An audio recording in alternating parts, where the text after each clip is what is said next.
Let's talk about Red Dead Redemption 1. Alright, let's get into it. Red Dead Redemption 1 is pretty good overall, actually a good game, but what isn't good is John's death. And why is that? Because if John hadn't died, the story could have been even more interesting. On YouTube, I see all sorts of things, different alternative fan-made possibilities of how the story could have ended, but that's just not the actual ending. But that's okay too, that also counts in our Red Dead Redemption world. And simply put, what you've seen on YouTube isn't the original version of the game.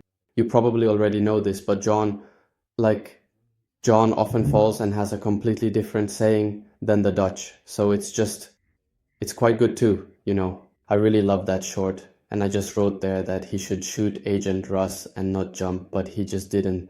Like, you could say John simply didn't have the option, even though it's an alternative fan version. And why? Because Agent Russ killed him anyway. Because if John had pulled out his gun, Agent Russ, since he already had his weapon aimed at him, would have been quicker to shoot. And simply put, even though John fell at the ranch, he took out a lot of them.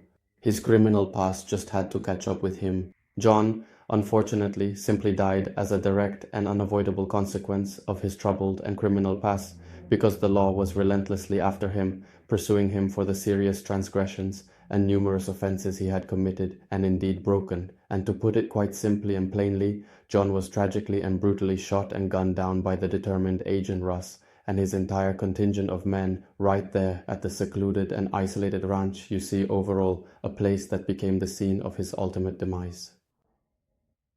That's a shame. I don't like that, but John could have run away or just shot it out to the very end. But what comforts me and makes it feel like a good ending is that Agent Russ does end up dying at this point, that he gets killed by Jack because, well, yeah, Jack comes there, shoots him, and looks at the gun that killed his father. But that's not all. After that, Jack simply stopped being an outlaw, stopped being that, and John was still just dead, and that's exactly what we're missing. And now, because of this story, I don't know what Red Dead Redemption 3 will look like, or if it will ever even be made. And that's what we're afraid of.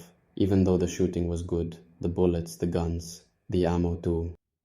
Even if we don't have to take them out, it's still good. If I were there personally, I'd rather run away if I had the chance.